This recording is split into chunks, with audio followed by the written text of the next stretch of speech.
यहाँ से कुछ अजीब अजीब आवाजें आ रही है। ओ भाई ये क्या है? आज है हमारी हॉन्टेड 100 डे सीरीज का तीसरा दिन। कहा जाता है इस पहाड़ के ऊपर एक ऐसी जगह है जहाँ आज भी अजीब अजीब आवाजें आती हैं।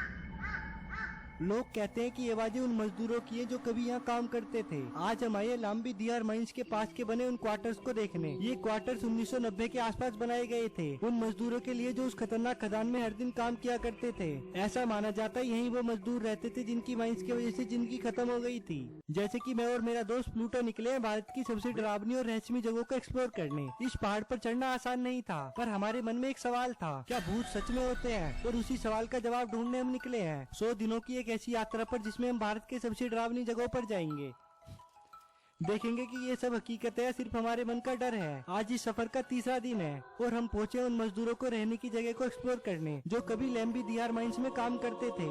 ये जगह पहाड़ के ऊपर बनी थी। बताया जाता है कि खदान चालू रहते समय मजदूरों का दिन यहीं से शुरू होता था। आसपास के लोग आज भी यहाँ जाने से डरते हैं। और वो रही सामने भारत की सबसे डरावनी जगहों में से एक, लंबी दियार माइंस। और यह वो पहाड़ी है जहाँ मजदूरों की रहने की व्यवस्था की गई थी। इस पहाड़ को चढ़ना बहुत ही मुश्किल था, लेकिन हमारे मन में एक ही सवाल था, ऊपर आखिर ऐसा क्या है जहाँ जिससे लोग आज भी डरते हैं। ऊपर चढ़ने से पहले प्लूटो को टॉयलेट लगी थी, पर डर की वजह से उसकी सुसु भी रुक गई थी। हमने नाली वाले रास्ते से ऊपर चढ़ने का फैसला किया, जिससे बारिश का पानी नीचे आता है, लेकिन वो रास्ता बहुत खतरनाक था। कई जगहों पर गड्ढे थे जिन्हें पत्तों ने छुपा रखा था।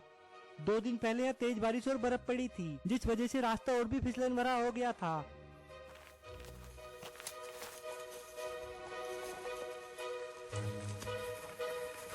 यहाँ काफी बर्फ भी जमी थी। प्लूटो बर्फ को देखकर उसे खाने की कोशिश कर रहा था।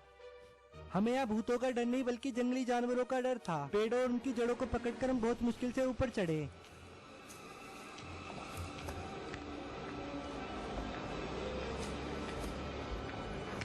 प्लूटो चारों पैरों से हमसे पहले ऊपर चढ़ जाता था, लेकिन उसे साथ रखना जरूरी था क्योंकि पहाड़ों में उसे अकेला नहीं छोड़ा जा सकता, क्योंकि जंगली जानवरों का खतरा बहुत ज्यादा था। थोड़ी देर बाद हम सही रास्ते पर पहुंच गए, लेकिन फिसलन अभी भी कम नहीं हुई थी। यहाँ से अगर फिसले तो सीधा नीचे गिरने का खतरा था। अब हमें ऊपर बने क्वार्टर्स दिखने लगे थे। इन्हें देखकर मेरे अंदर भी डर आने लगा था कि आखिर ऊपर क्या होगा।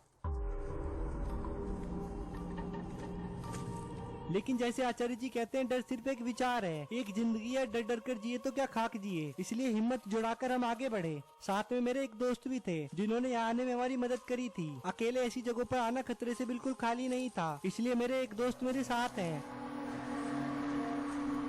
ऊपर पहुँचते ही प्लूटो भागने की कोशिश करने लगा, तो मैंने उसे पास बुला लिया। हमें खुद नहीं पता था कि हमें ऊपर क्या मिलने वाला है। क्वार्टर्स के पास पहुँचते ही तेज हवा चलने लगी। हमें एहसास हुआ कि हम पहाड़ की चोटी पर पहुंच चुके हैं।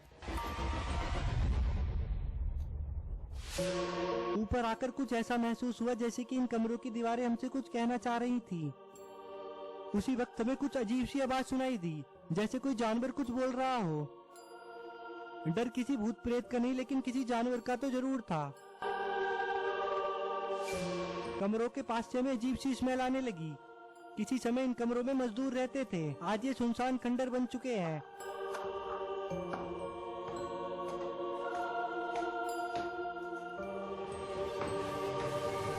वो लोग रोज यहाँ 10 किलोमीटर पैदल चलकर खदान तक जाते थे। सोचिए उस टाइम उनका जीवन कैसे होता होगा। प्लूटो के साथ हमने हर कमरे को ध्यान से देखा और अंदर से एक्सप्लोर किया। यहाँ रसोई जैसी जगह भी थी। उस टाइम पर वो लोग यहाँ अपना खाना बनाकर खाते थे, लेकिन यह किसी जानवर ने बहुत गंदगी कर रखी थी, जिससे अंदर जाने का भी मन नहीं हो रहा था। फिर दोबारा से एक आवाज आने लगी, जिससे प्लूटो बार बार इधर उधर देखने लगा। हमने चारों तरफ देखा, लेकिन कुछ समझ नहीं आया कि आवाज कहाँ से आ रही थी।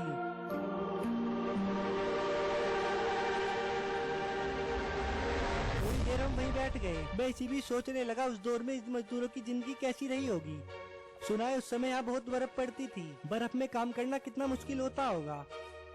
और अगर 50,000 लोग यहाँ रहते थे तो क्या ये जगह उनके लिए काफी थी? बिल्कुल नहीं। यहाँ आसपास भी और भी गुप्त जगह जरूर होंगी जहाँ पर हम एक्सप्लोर करेंगे।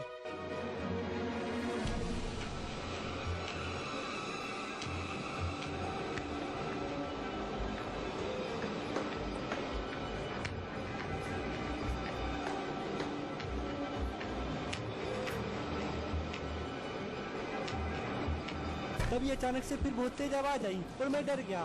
फिर देखा एक गाय एक कमरे से बाहर निकल कर आई। पहले तो मैं डर गया था, लेकिन फिर समझ आया कि आवाज इसी की होगी। लेकिन सवाल ये है कि ये गाय इतनी ऊपर आखिर आई तो आई कैसे? यही होता है मन का डर। गाय की आवाज भी हमें किसी भूत या जंगली जानवर की आवाज लगने लगी थी। यही वजह है कि आचार्य प्रशांत जी कहते हैं भूत बाहर नहीं मन के अंदर के विचार होते हैं जो सिर्फ डरे हुए लोगों पर ही आते हैं। हमें यहाँ कोई हॉन्टेड चीज नहीं मिली, लेकिन ये सबक जरूर मिला कि एक काऊ की आवाज भी हमें डरा सकती है। लेकिन असली जगह पर जाना भी बाकी था। वो जगह जहाँ कहा गया था 50,000 वर्कर्स की मौत हुई थी। आज तक उस जगह बहुत कम ही लोग पहुँच पाए हैं और वहाँ तक पहुँचना आसान नहीं होगा, क्योंकि वहाँ जाने के लिए 5 किलोमीटर का घना जंगल पार करना होगा। Thank you.